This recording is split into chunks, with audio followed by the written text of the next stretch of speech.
Hi everyone, welcome and thank you all for joining our first webinar, Disaster Recovery for Small Businesses. I'm Angela and I work for the organizers of this program. So to get us started today, please welcome Ling Su, who is the President and CEO of WS International Group, for an introduction of today's program. Good afternoon, everyone. I'm glad to have you all join us today for our Disaster Recovery webinar. We have some great speakers today, and I'd like to thank two special guest speakers that have been vital in providing information and direction to our small business community. First, I'd like to thank California State Treasurer Fiona Ma for sharing disaster assistance information from the state of California. And second of all, SBA Information Officer Kevin Wynne for sharing his knowledge about disaster assistance from the SBA. So thank you all for joining us today, and I hope you can all learn something new to help you in your business recovery. Okay, great. So without further ado, let's get started with the program. It is my pleasure to introduce our first special guest speaker, California State Treasurer Fiona Ma. Thank you all for hosting us here today. And today we're doing a little bit something different in terms of focusing on emergency preparedness, catastrophes. As I said, right now there is a major fire happening in Sonoma and Napa counties again. The communities were devastated in 2017 and 2018, and now again they are faced with these catastrophic fires. My husband is a firefighter and he is on a fire in Kern County in the Sequoias. And as the firefighters and first responders are working really hard with limited amount of resources, we all need to do our part to, number one, adhere to evacuation orders. Please listen to the news, log on to Cal OES's website and stay up to date on what is happening in your communities. The winds sometimes pick up and they give us emergency evacuation warnings. So please heed those warnings and think about an emergency plan. If you get a knock on our door, where are you going to go? So please start thinking about it because we just never know. During these last 6 months for COVID, my external affairs team has really pivoted from in-person educational outreach events to these type of webinars, and we created 6 different resource guides which could be found on my website, www.treasure.ca.gov, and the 6 resource guides are updated in real time. A lot of these programs are rolled out and then you apply and you wait thinking you're going to hear something back, and you never hear anything back because the money has been expended. So we encourage you to log on to my website to see whether there is still money in these programs before you spend time filling it out. But these guides are for small business, for nonprofits, individuals, seniors, food relief, and tax relief and food access. And again, we update all the federal, state, local programs as well as the private sector. So if there are programs that you do not see on our website, please let us know so that we can update it. If you have any questions about any of the programs or any state agencies and resources, please feel free to email me. I have a dedicated email address, and that is askfiona@treasure.ca.gov. And I believe someone will be typing those, there you go, Gloria Polito, typing those resource guides into our chat room.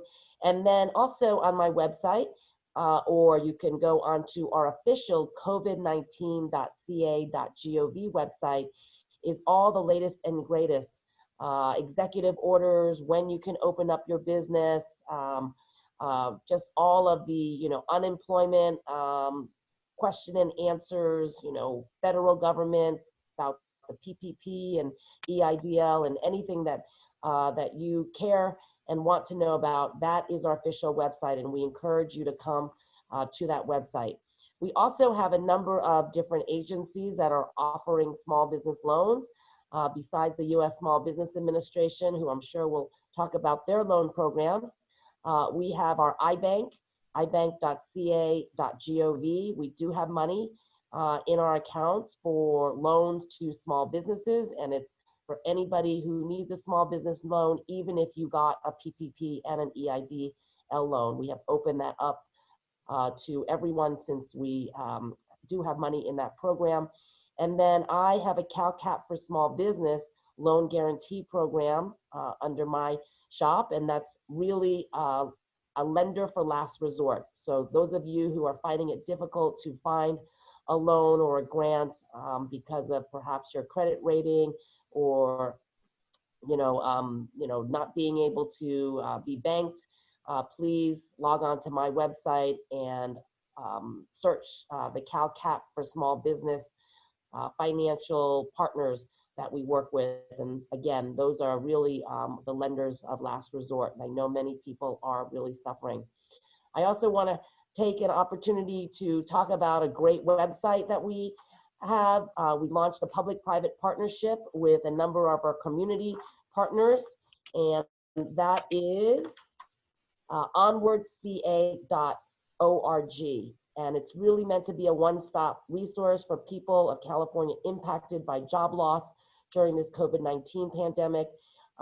It gives essential life services, retraining opportunities, and also links to potential jobs. So if you are looking for a full or part-time job, there are thousands of jobs that are listed on this website. So we encourage you to go to that website. And then most importantly, I just want to take a couple minutes to talk about the census.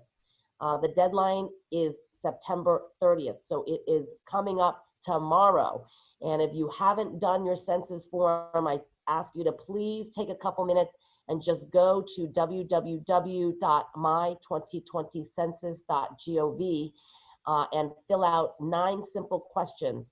Every dollar we get from the federal government depends on how many people we are counting in our state every 10 years. And the census started in February, and normally we have people that go and knock on everyone's door in different languages and really educate folks and help people fill out the census form. But this year, because of COVID, we're really depending on everyone to go online to do that. So if you have not done it, or you forgot whether you have done it, please go today or tomorrow's the deadline, and just please help us. We got $9.2 billion from the federal government during the CARES Act in April. And again, that was depending on how many people we counted. We have about 11 million hard to count Californians here in the state of California. So we really ask you to just please do your best to ask your friends and family to fill out the census form. Today and tomorrow is the deadline. So again, thank you all for coming here today. I know there's a lot of speakers, and so I will keep my remarks short, but I will be on this call the rest of the webinar, and I will be available for any Q&A later on. So thank you all.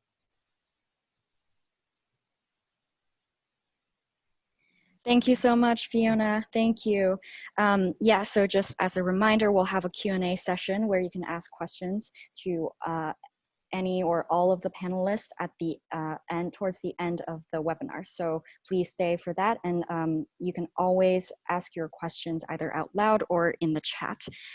Okay, so we will go ahead and move on to Kevin Wynne, who is the Public Information Officer for the Small Business Administration Office of Disaster Assistance.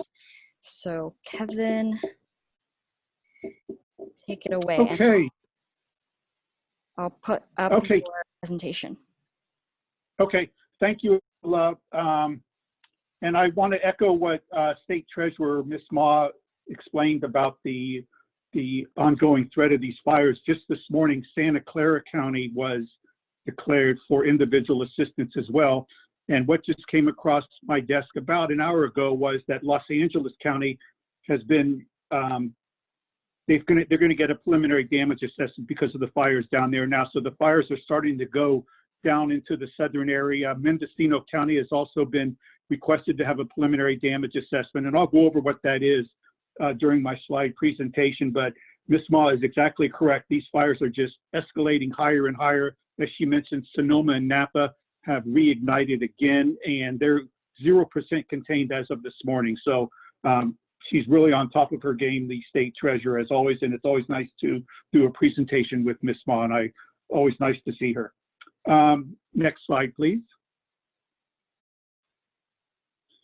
So what SBA does is we are the primary source of federal assistance to help private property owners pay for the disaster losses not covered by the insurance. And this includes not only businesses, but also homeowners and renters and private nonprofit organizations as well. We come in there when FEMA declares a presidential declaration, and we assist these folks in getting the disaster recovery period going for them with low interest disaster loans. Next slide, please. So what I was talking about was those preliminary damage assessments, and that's what the Los Angeles County is, where a majority of you folks are probably living, have requested from FEMA. And when they requested from FEMA, which stands for the Federal Emergency Management Agency, SBA participates, and we go door to door, and in this case, we'll be doing flyovers of these damaged homes to assess the damages and to see how many damaged homes and businesses qualify. FEMA handles that as well, and SBA goes along with them. And the state, tribal, and local agencies also assist because they're the ones that kind of know where these burned out houses are and the apartment buildings and the business areas as well. Next slide, please.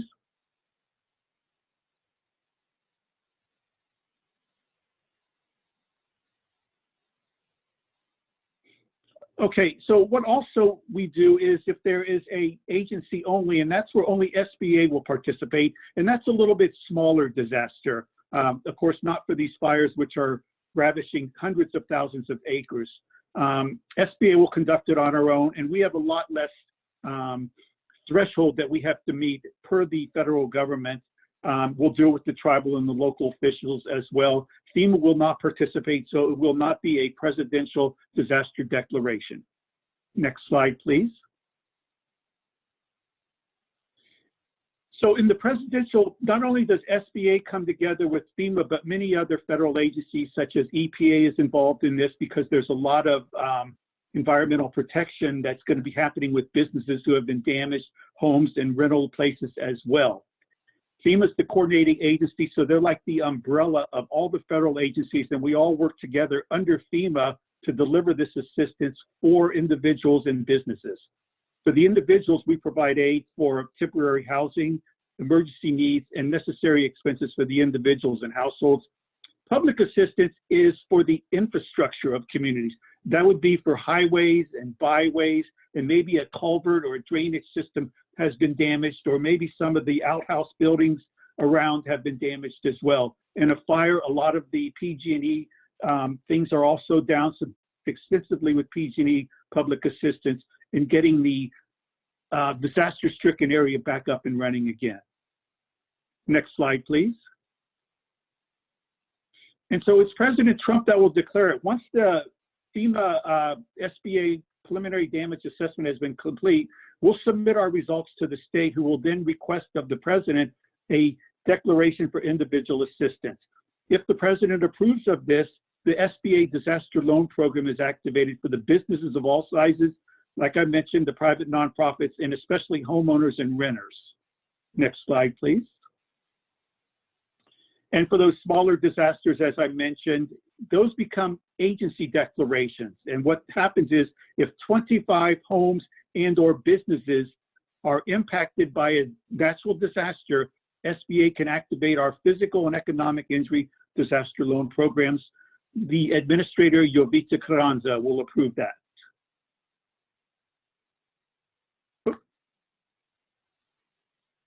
Next slide, please. Lord. Looks like we have Angela, can you still hear me?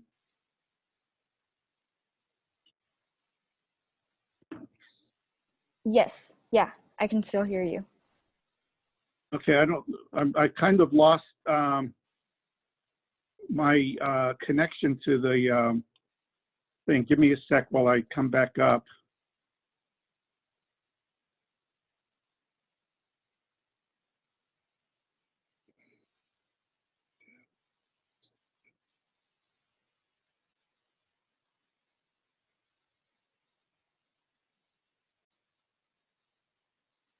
So as I mentioned, as my Zoom is coming back up, 25 homes and or businesses have been impacted by a natural disaster, and that's when Jovita Carranza, the SBA administrator, would declare a SBA agency declaration.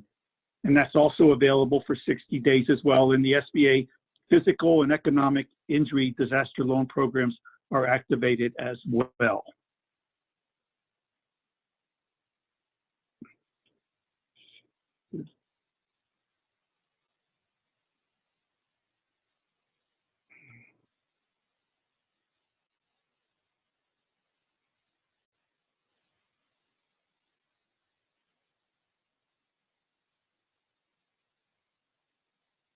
And technical difficulty, but I'm getting back on in hopefully less than 30 seconds here.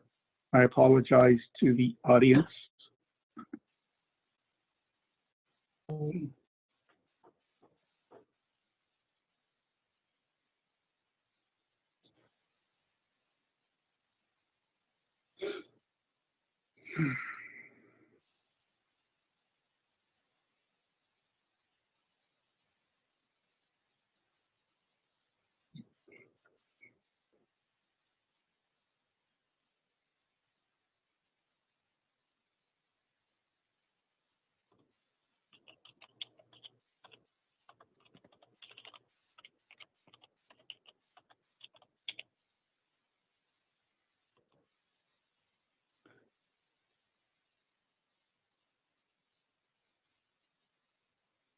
Okay.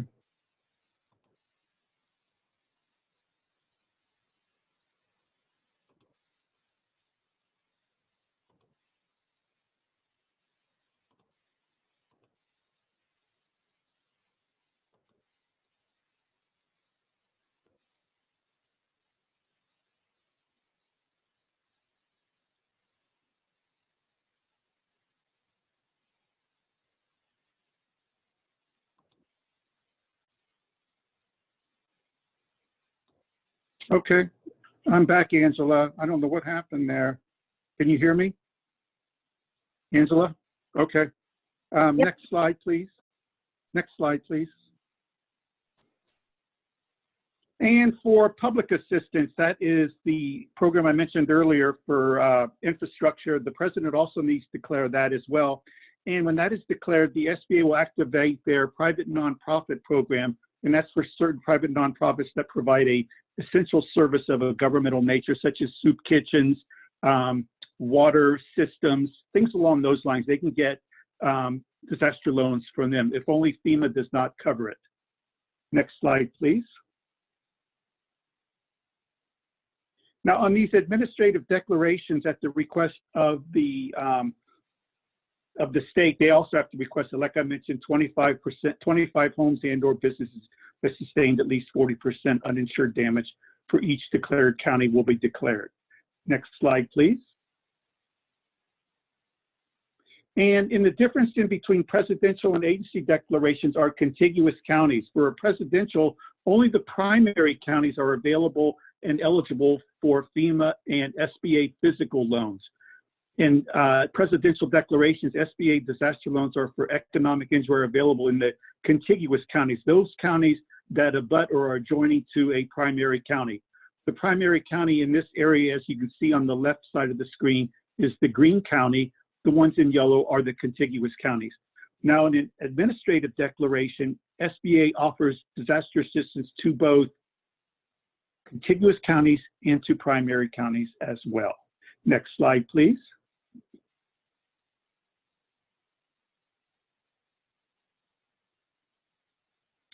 So we have the physical damage and the economic injury as the disaster declarations.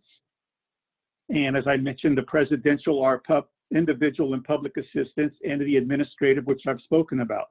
For the economic injury disaster loans only are governor's certifications. Secretary of Agriculture, that's mostly for droughts. Secretary of Commerce, those are fishery kind of disaster declarations. And military reservists are when people are called up into the military and have to leave their active business to go serve the country. SBA makes economic low injury disaster loans available to them. Next slide, please. The governor's certification are at least five small businesses in a declared disaster area have suffered some kind of economic injury. This is not for physical damage, only economic injury, and this is where we will provide them with working capital loans. The Secretary of Agriculture is what I mentioned, the drought declarations, things like that, where there's a heat wave or a scorching sun, or if there's some kind of beetle infestation or extreme cold temperatures. Those are Secretary of Agriculture declarations. Next slide, please. The Secretary of Commerce, as I mentioned, is for the commercial fishery failure. That's if the salmon aren't coming downstream as they normally do. And for those military reservists, that's where an essential employee is the person who's been called up to active duty as a military reservist. Next slide, please. So disaster loans are available for the physical damage to more than just small businesses. They're available to all non-farm businesses.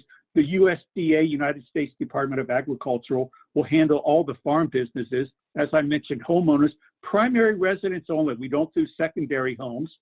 For renters, we offer personal property loans up to $40,000. And for those private nonprofit organizations, we also offer low interest disaster loans. Next slide, please. The economic injury disaster loans go to not only small non-farm businesses, but we also offer agricultural cooperatives, small businesses in aquaculture, and most private nonprofits. Like I mentioned, if they help meet working capital needs, they're not to replace lost revenue, but only to help the business through the disaster recovery period, such as keeping the rent paid, most importantly, the employees employed, the notes payable paid, and the PG&E or the Southern California Edison, the electricity on. They meet the needs to keep the business operating so it doesn't have to shut down. Next slide, please. And the amounts. For the business loans, businesses and private nonprofits, the maximum is $2 million for the physical. Those economic injury, also up to $2 million. Any combination of business and economic injury would be a maximum amount of $2 million. For the homeowners, as I mentioned, that primary residence is up to $200,000. And for the homeowners and renters, to repair or replace their personal property, up to $40,000. We also offer mitigation measures once you've been approved for a disaster loan, 20% of the verified physical damage. Next slide, please. You have to maintain the appropriate insurance as a condition of most of the loans, and flood insurance if your place is in a special flood hazard area. Next slide, please. Really easy criteria for SBA disaster assistance loans. We recognize that folks weren't the cause of the disaster. So our eligibility is they need to be in the declared county. They must have a credit history that is acceptable to the Small Business Administration. We're a direct lender of the federal government. Therefore, our underwriting criteria is a lot more lenient. All of our loans are processed in-house and are serviced by the Small Business Administration. We don't go outside to other banks like the non-disaster side of SBA does. And most importantly, the repayment ability, to show the ability to repay the loan. Those are the only three criteria SBA looks at for disaster loan survivors. Next slide, please. And like I mentioned, low interest rates, long terms makes recovery very affordable, 15 or 30 years. You can speak with your loan officer when the loan is being processed and tell them which one you want. But generally we go out to 30 years, and like I mentioned, makes the recovery very affordable. SBA also offers a 5-month deferral on these loans as well.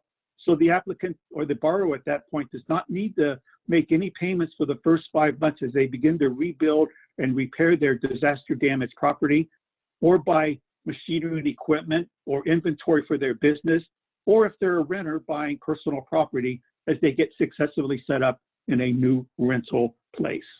We also refinance liens on prior homes. So if your mortgage insurance is very high in an effort to meet your repayment ability, SBA will give the low interest loan of your current mortgage if you meet certain criteria. Next slide, please. And here are the interest rates as of July 31st of this year. As you can see, the home loans, 1.1%, which is very, very good. For the businesses, 3%. For those economic injury, as I mentioned, 3%. And for the private nonprofits, 2.75%. Most SBA disaster loans are at those lower interest rates. Next slide, please. As I mentioned, the refinancing of the existing debt for those mortgages. If they're substantially damaged homes, which generally is 40% or more is not covered by insurance, SBA can refinance that recorded lien once you're into or have been approved for an SBA disaster assistance loan.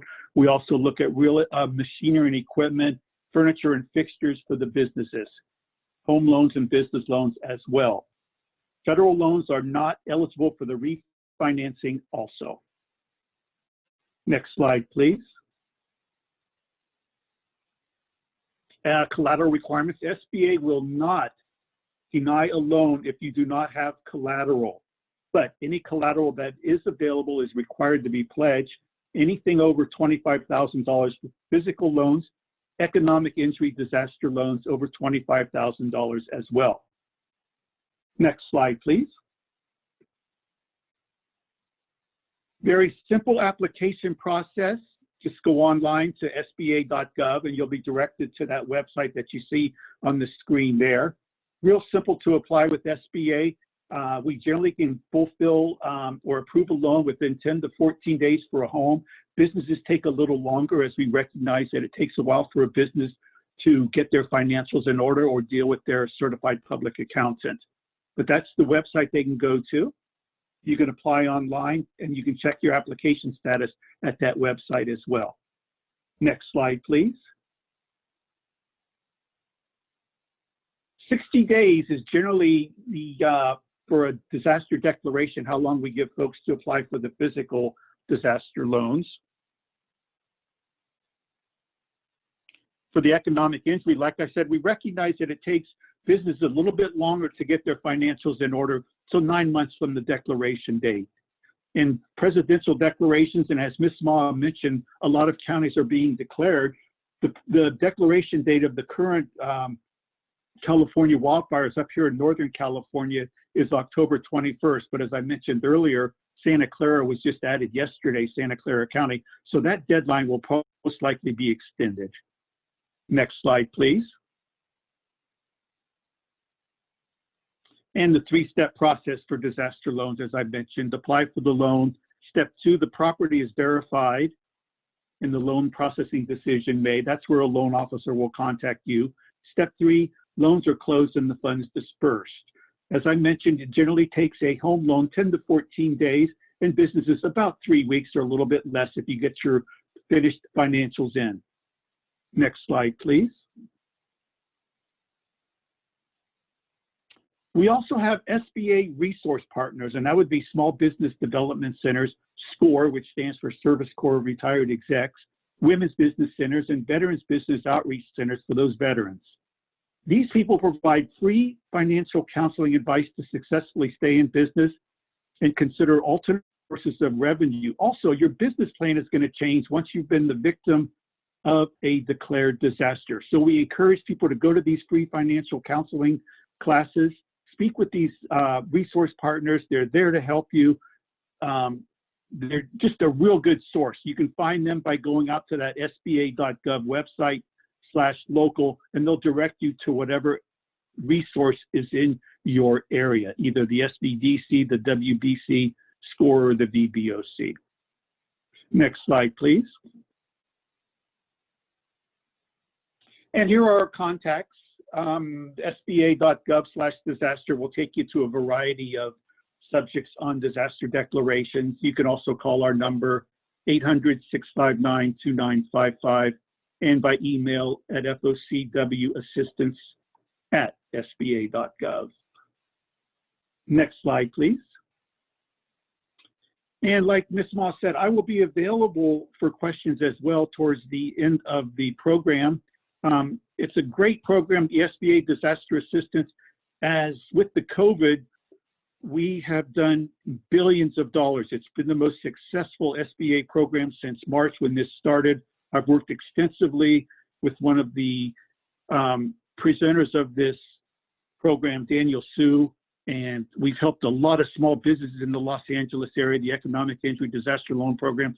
And for folks, they still have until 21st of 2020 in which to apply for economic injury disaster loans for the COVID-19. But it's been a great program. Over $180 billion has been distributed nationwide to small businesses to recover from the COVID-19 pandemic.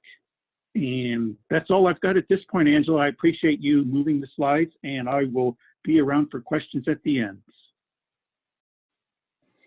Thank you so much, Kevin. Yeah, that was a very comprehensive presentation, so thank you. So right now we will have Michael, and Michael will be talking about fire and earthquake preparedness.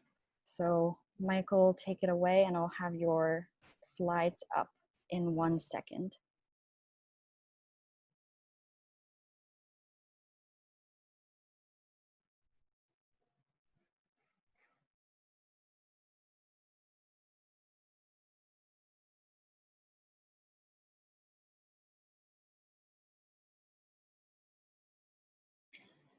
Michael, you're muted.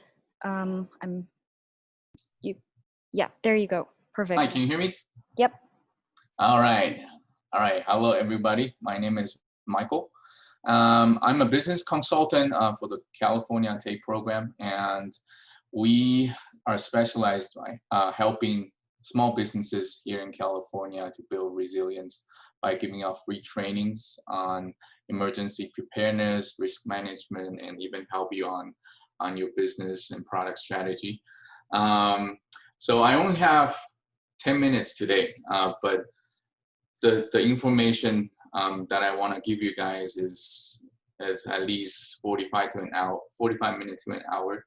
But I'm gonna try to cramp it into 10 minutes and give you a quick takeaway because earthquake and fire, it's just around us. I know probably if you're in SoCal, you felt the earthquake happened about 10 days ago on a Saturday night, and these kind of things could just happen if you're not prepared. Devastation like this Ridgecrest earthquake could happen to your business, and we all know that preparedness is the best medicine. So I really wanted to help you guys to be prepared for these kind of disasters, especially on earthquake and fire that we cannot anticipate. Okay, next. So I'll tell you guys the things that you need to prepare before the earthquake, on the earthquake, when the earthquake happened, and what should your response after the earthquake. First of all, if you own a business, if you have more than one employee, you're required to have a safety manual. And on the safety manual, it should contain the fire and earthquake information to your employees. What's the best way to go about these kind of disaster? And this is a OSHA requirement, and I really want to emphasize on this. If you don't have one, we can help you develop one, or you can even go online to do some research. There's plenty of resources out there up for you to purchase. Okay, next. In terms of preparedness, survival kit is very important. the price of survival kit is going higher and higher since the Ridgecrest earthquake last year. A 4-person survival kit cost me about $50 when I purchased it a couple years ago, and now it's to like $80, $90. But you don't really need to buy it online, because the things that's listed here are the essentials. You can actually prepare these things on your own at a much more affordable price. Next. Okay, so when the earthquake happened, we have so many different myths or rumors out there that how to best protect yourself. And the teaching at school or trainers, the content has evolved over the decades. And this is definitely by statistical studies. This DCH method is the best way to, or it has the highest percentage for your survival. DCH, when the earthquake happens, the first thing you should do is to drop as low as possible and not run. I know for most of us, our first reaction when earthquake happen is try to run out the door. But you know, when a magnitude of earthquake that has magnitude over 6.5 to 7, I can guarantee you won't be able to run far. You will be dropped on the floor and you don't have protection. And when things fall over, you'll get hit and you'll get injured. So the first thing you should do is to drop on the floor. And second is to take cover, something sturdy. And the third thing is to hold onto that thing, because when earthquake comes, it comes in waves and the furniture can move. So you want to hold on to it. Again, I'm just trying to go through this as fast as I can to give you a taste of it. There's a lot more detail to these kind of trainings, and we do offer free trainings for the small business here in California. So be sure to reach out to us at the end. Okay, next slide, please. Okay, so when you're at home or at the office, there are a couple things that if you forgot everything I talk about, here are some takeaways. Try to find the best location to hide in your room, because we're humans, we're a reactive people, and we react fast if we know where we need to go. So when earthquake happens, every second is golden. Just a couple seconds can save your life. So at the office, at your home, try to scout out a place for you to take cover and practice and discuss with your family members or your colleagues at the office. I mean, if you can just do this, it will really help. Next. And after the earthquake, I can guarantee you, if it's a magnitude 7 or bigger, they will have aftershocks. So you need to anticipate that. So right after the first wave hit, number one thing is to exit the building immediately and take your survival kit with you. So when you have the survival kit, please place it close to the door or any exit. Don't put it in the closet of your second floor master bedroom. That's not going to help. Yeah, so try to place it as close to the door as possible. And you want to turn off the electricity and gas master switch, because that's probably besides structural damage, fire caused by electricity or gas leak is the number 2 economic damage that will cause from an earthquake. Okay, next. All right, and let's talk about fire. So fire, it's all around us right now. In the last couple weeks, we all in California, we can see it and we can smell it. So it's actually a lot closer than what we think. But luckily here in California, we don't tend to live in high rises. Most of us we live in probably less than two stories high. And when fire happens, you have plenty of time. It's not like earthquake; it will just happen, and you don't have time to react. But fire, usually you can have time to escape from the building. However, if there's one takeaway that I want you guys to remember is please have fire extinguishers at home. And fire extinguishers do expire. So if you actually open up your business, say 10, 20 years ago, and you have that fire extinguisher there that's been sitting there, there are chances that it might not work when you need it. And also, I will highly recommend you to practice using fire extinguisher with your colleagues or with your family members, because believe it or not, when fire happens, when you're under that kind of pressure, the fire extinguisher has certain lock mechanism that you need to unplug or open. And if you're not familiar on how to do this, time could just go by and you miss out on that golden opportunity to put out the fire. So that's probably the most important thing that I will urge you to do right away, is to check. If you don't have a fire extinguisher at your office or at home, please go get one. It's only about $15 to $20 per unit. And if you have one at home, please practice opening up the fire extinguisher and perhaps try to spray it a little bit in the open space. Yeah, and again, this is a very, very high level training, and we do provide more intensive training on how to do this for small businesses here in California. So be sure to reach out to us.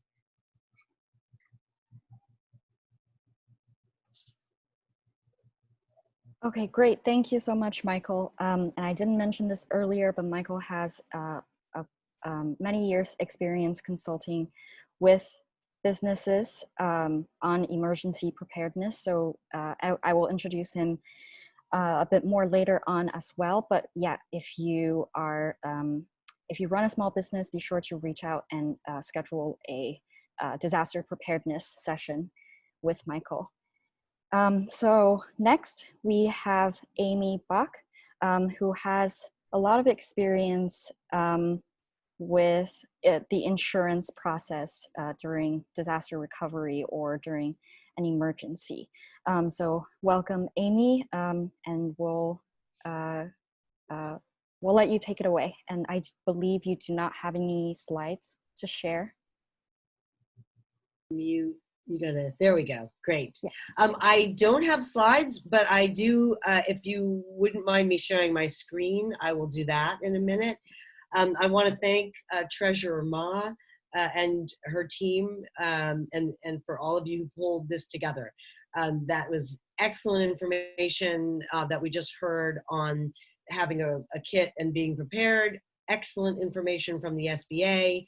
On how a small business can apply for a loan and what the process is about and what other resources are available through the Small Business Administration and also through FEMA.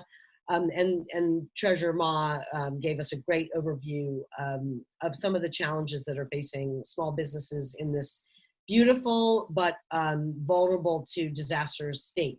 So I, as Angela mentioned, I am an insurance consumer advocate. I'm a advocate for businesses with regard to insurance and then disaster preparedness and recovery. I run an organization called United Policyholders. That's a nonprofit. So we're a 501c3. We've been around since the Oakland Berkeley fire in 1991. So my organization has a combination of people and business owners that experienced a loss, had some insurance challenges, got help from my organization, and now are part of our team educating and helping people who are experiencing a loss right now. And then also professional volunteers that we have, lawyers, financial planning experts, CPAs, people who know how what the tax rules are, all the things that can help you if you do get hit by a loss. You take a financial hit and you're trying to get back on your feet, whether it's for your home or for your business. Insurance is a vehicle to get you back where you were before a loss, but it doesn't drive itself. And by that I mean, if you're a business owner, those are the assets that you have.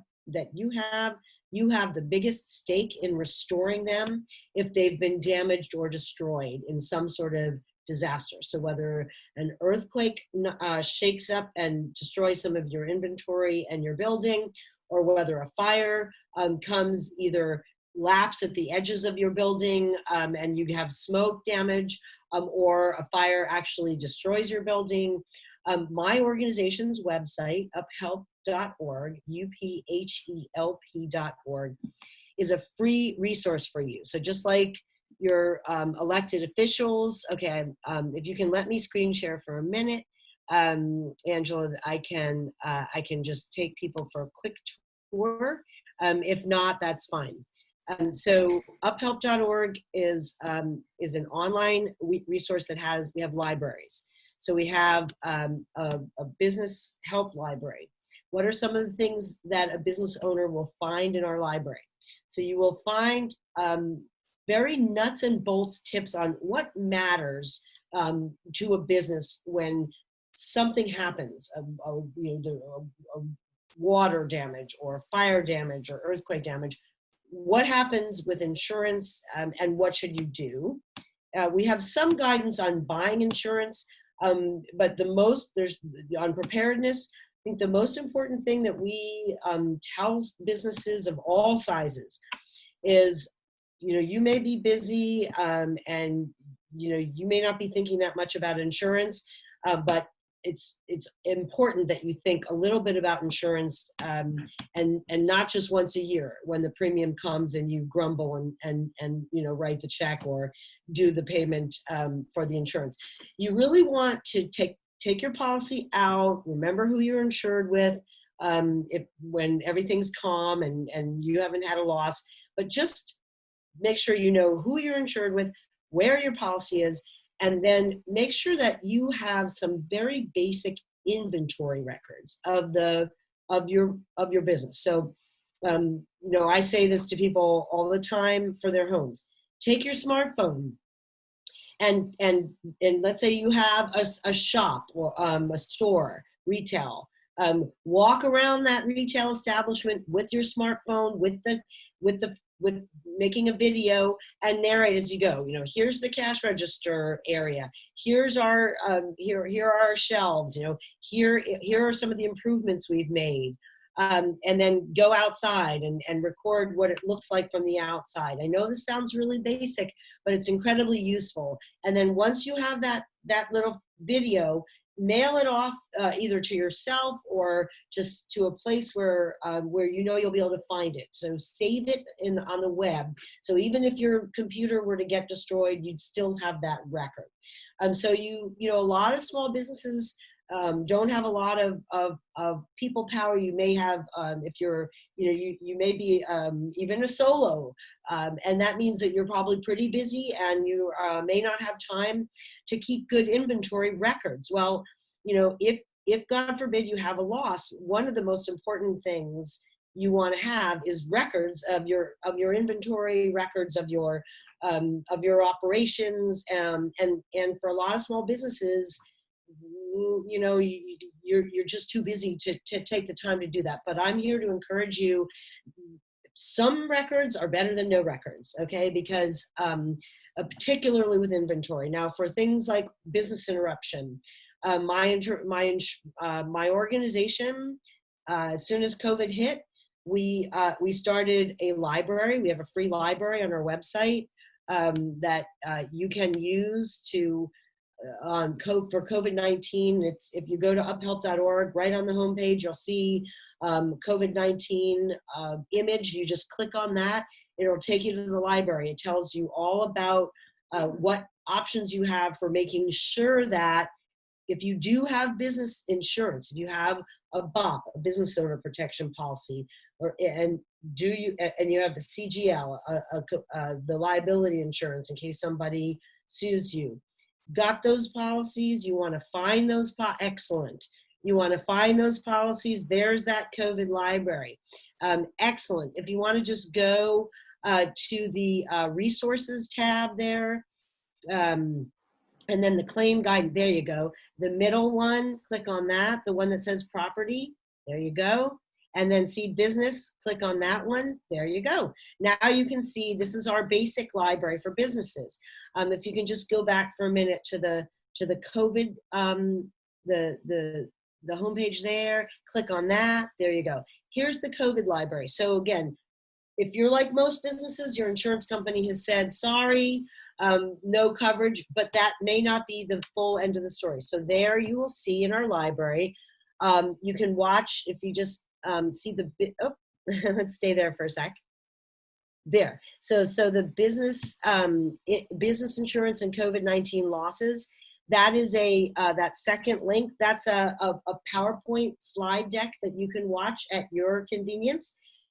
That will walk you through. Maybe you were told, nope, sorry, you have no coverage for the shutdown, no coverage for your losses. That might be true or it might not be true. And what I'm here to tell you is make sure you run this by an expert, somebody who actually, a lawyer, who actually is in the business of helping businesses with insurance matters. So you wouldn't want to ask a real estate lawyer, or you wouldn't want to ask a wills and trust lawyer for their opinion about your insurance policy. You want to ask a lawyer who specializes in reading business insurance policies to tell you.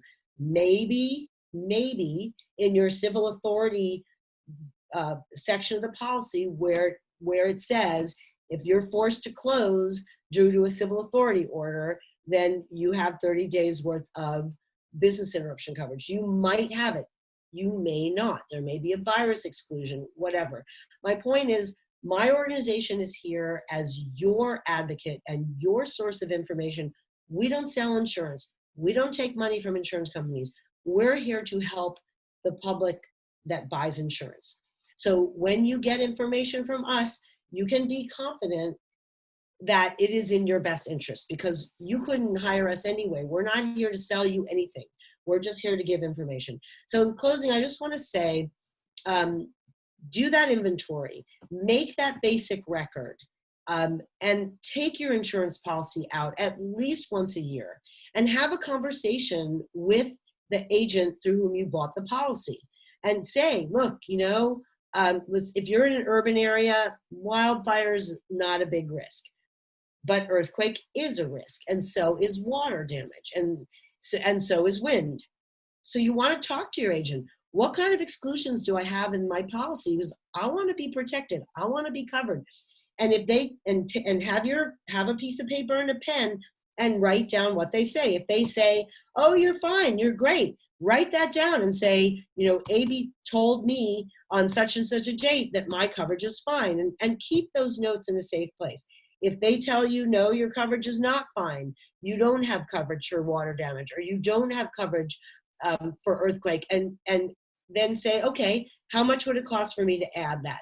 And we know that a lot of small businesses operate on a slim margin, and you don't have a lot of money to throw around for extras. But I can tell you that if you're paying for insurance, and you probably are, you might as well have that insurance be the insurance that you need. So it pays to spend a little bit of time asking questions, not just to your agent, but maybe directly to the insurance company, and say, look, I keep reading about these businesses finding out after they have something bad happen that there was some hole in their insurance, that they had a gap. I don't want that to be me. So I'm taking some time as a business owner right now to do a checkup on my insurance. I'm encouraging you to do that in addition to having that kit that Michael talked about. And then having those records. Those are the things you can do. Make good records, keep them in a safe place where you can find them, know who you're insured with, find out if you have gaps in your current coverage, close those gaps if you can afford to.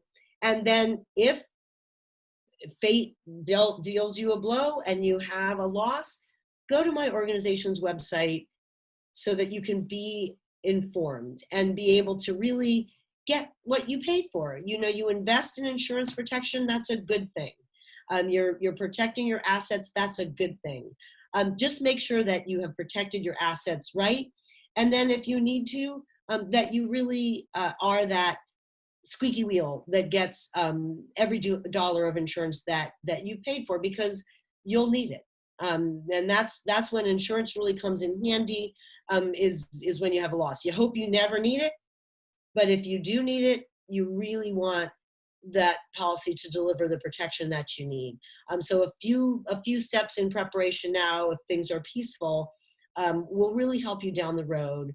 And of course, we hope you'll never need it, but if you do, you'll be glad that you listened to this program and took a little bit of action with even with just your smartphone, to be in the best possible position to get your business back up and running as soon as possible after a loss. So thank you, Treasurer Ma, for giving me the opportunity to help educate the audience today. Thank you so much, Amy. What a great resource. So again, the website is already posted in the chat, so please explore that at any time as you wish.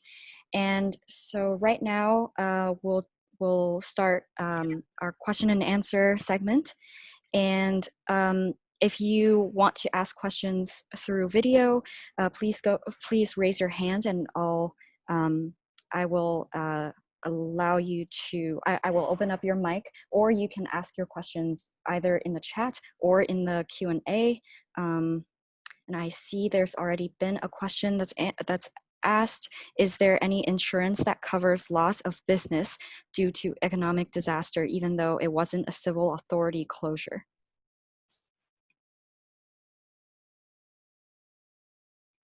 Amy, I'm gonna go ahead and unmute you. Yes. There we go.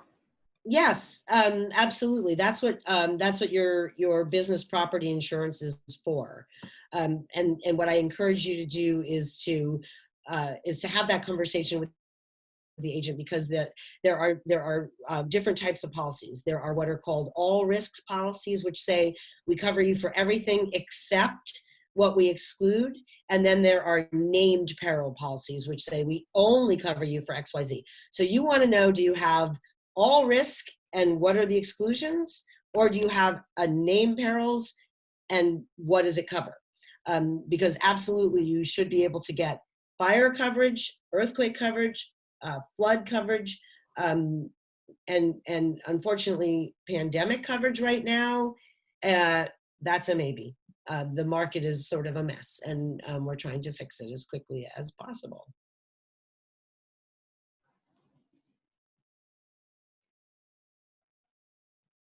Okay, so Fiona, yep, go ahead. Angela, a couple of speakers, Michael and Amy, talked about earthquake insurance. I am one of the voting members on the California Earthquake Authority.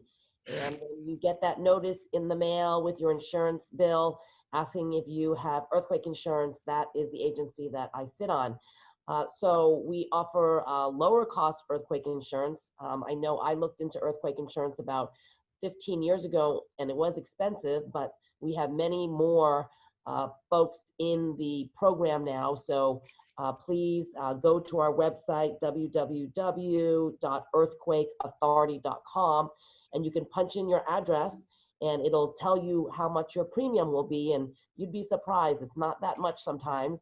But we also have a brace and bolt program. So we will reimburse you $3,000 if you make certain retrofits to your home. And if you do that, your earthquake insurance will also be discounted by 25%. So I just wanted to add that in about earthquake insurance. Okay, perfect.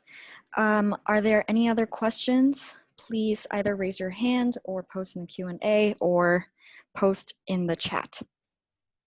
And I'll bring up the slide with our team members who are available to do one-on-one consulting sessions.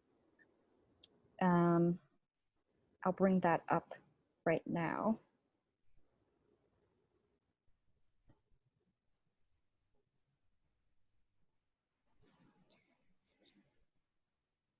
Okay, so Jenny, I see you've raised your hand. Okay, so we'll have Jenny and then Arian next. Jenny first and Arian next. So Jenny, go ahead.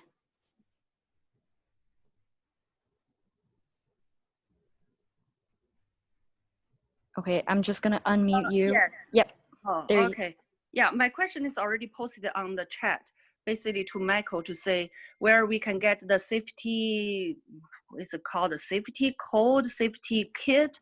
How can we order? Is it online? If it's online, what is the website? If it's an email that we need to approach you, can we have the email address or website, whatever we need to order the safety code for the business?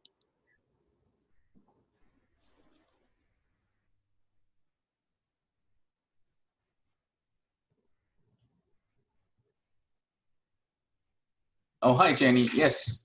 So there's no specific website that that you can order from, but I would suggest you to just Google search or try to do Amazon search. It's called Disaster Emergency Kit, and you can find many different variations, and you should get one that's suitable for your situation. I think you can go to Home Depot too, and Yep. a lot of the different stores will have them as well. Yes. Okay, so then I'm gonna bring in Arian. Hopefully I'm pronouncing your name right, and then I'll unmuting. Okay, go ahead. Hi, I think this will be for Fiona Ma. Thank you so much for helping us in our time of need. We have an independent record label, and we used to go out into the markets at, art shows, festivals, trade shows, and fairs. And now that that's shut down, we've had to do everything online. And I've just got my 2018 and 2019 taxes done, and I'm just waiting for stuff to come back. Is that one of the things that is needed so that in that way we can go and get the SBA loan? Okay, maybe Kevin, they want to know what documentation is needed to get the either the PPP or the disaster loans. Yeah, that was one of the things, is that do we need some form of is that one of the things you need, is the tax documentation to show the last couple of years of our business when we were already at a loss? Can you hear me, sir? Yes. Okay. No, all you need to do is apply for the loan, and then loan processing will let you know what they need from you. If you're a business, it's usually going to be the last couple of years of your tax return, profit and loss statement, but they'll let you know. The key thing, though, is to get in there and apply, and that's what will make the turnaround that much quicker by applying. Like I said, they'll probably ask for your last couple of years' tax returns, which you'll fill out with a 4506T and their your profit and loss and maybe a balance sheet. That's all they're going to be asking for at this point, but just get the application in, and then they can tell you what they need. Don't disqualify yourself by thinking that, well, I'm going to need this and I don't have that. Let SBA make that decision and work with you to get you a low-interest disaster loan to get you through the disaster recovery period. Well, thank you, sir. Next question with that is, do you have also any more of the grants? Is there any more of the free grants available, or are they only? Not from SBA, sir. And that was for the COVID-19, and that program ended on July the 11th of 2020. Now, there's a new package that may be going through Congress that may have it. I don't know. But at this point, there is no longer any SBA COVID-19 advance grant. Okay. So would the links that are here in the chat, those are the ones that I would use? Yes, if you're in a declared county for the SBA disaster, if for like the fire, there's also going to be another link that I'll send to Angela for the application if you're going to be applying for the COVID-19 disaster loan. Is that the one you're applying for? Yes, sir. As a matter of fact, I think I might have applied earlier, yet we just got all of our taxes completed. So do I need to go and I think get together with somebody then with the SBA and to see with what we need to do next? Yes, that's what you need to do. Just dial that number on the screen, 800-659-2955, and you can speak directly with the customer service rep who can tell you where you are at in your application process.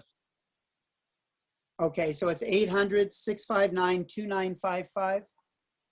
That's correct, sir. Thank you so much. And you can also work with one of the experts that are here on the screen.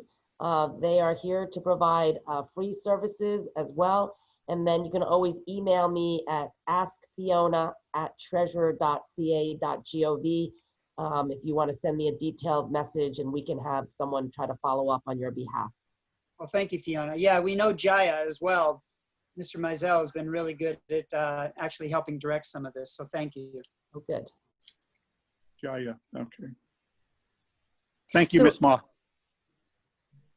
So I think we had another question in the chat, which was, is there one portal or one website for all of the resources for small businesses? Well, I have my resource guide for small business, and it's on my website, www.treasurer.ca.gov, and it says COVID-19 resources. And so you can go there for the latest federal, state, local, as well as private sector grants, loan programs. So that's on my site.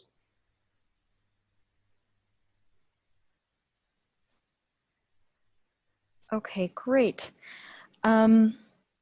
So before any other questions are asked, I want to introduce the team that will be available for consulting sessions, one-on-one sessions to help you prepare for disaster or to recover from any emergencies or disasters.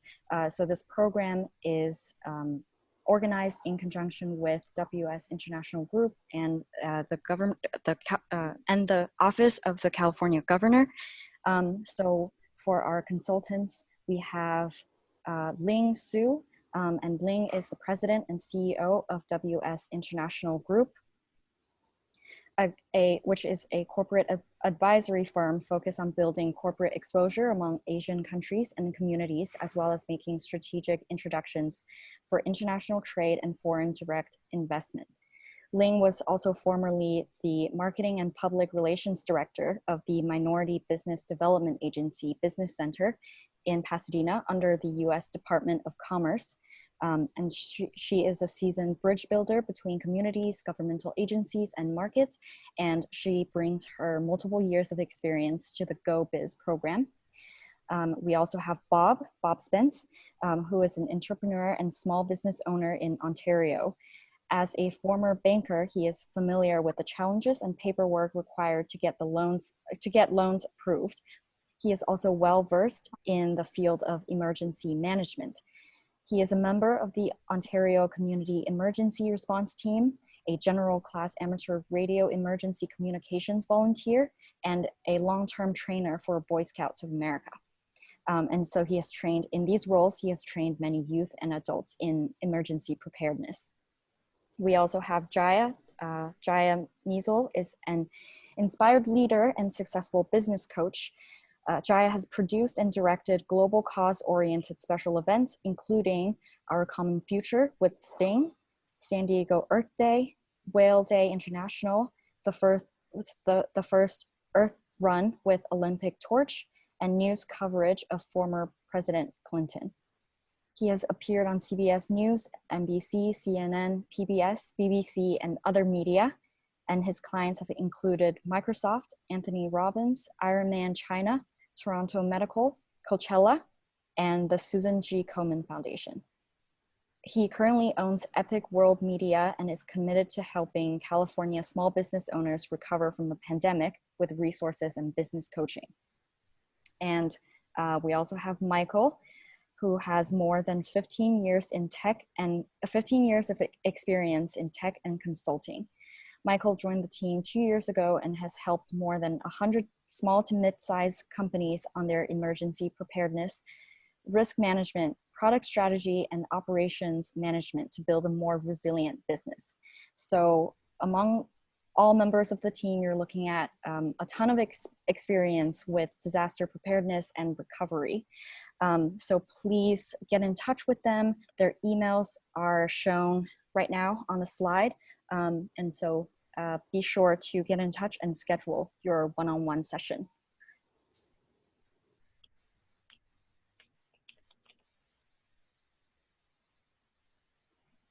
So let's see.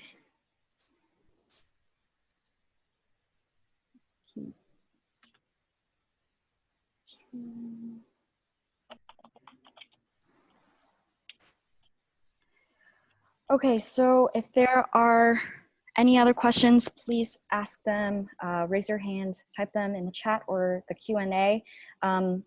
If not, thank you to everyone who joined us today, this afternoon. Oh, I see a question.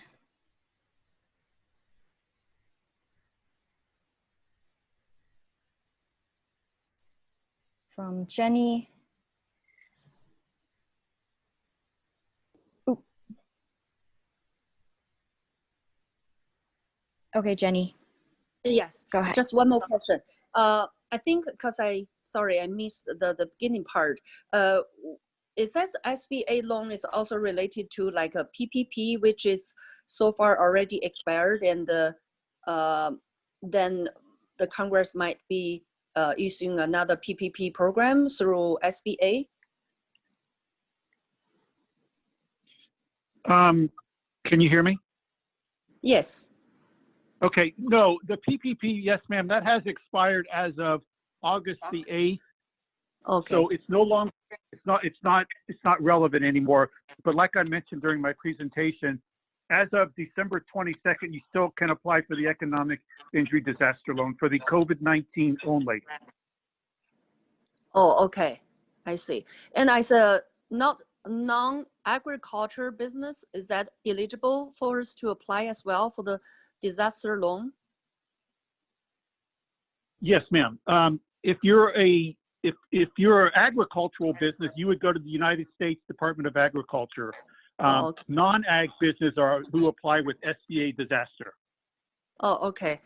And should I ask some question and send you email or something? And your name is on the panel. You're Bob or you're? I'm Kevin, ma'am, and I'll write my email right here. But I'm more than happy to answer any questions you email. Okay, and your name is Bob or Gia? Kevin, ma'am. It's right there on the screen. Oh, that's Angela. Sorry. Oh, Angela will give it to you. Oh, it's in the chat. There it is. Yeah, so both Bob and Kevin will be, you can contact either of them. Oh, Bob. Okay. If you have any questions. So there, Okay. I'm putting everyone's email addresses in the chat, so you'll have access to Thank you. everyone. Sure, thank you.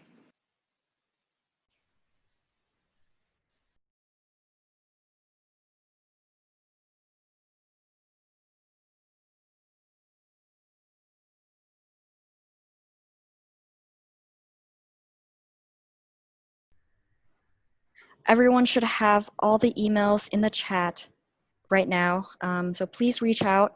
Thank you so much for coming, for being with us today, and we'll leave the webinar open in case you still have any other remaining questions. But again, thank you so much for coming, and thank you especially to our special guests. Yeah. Thank you all.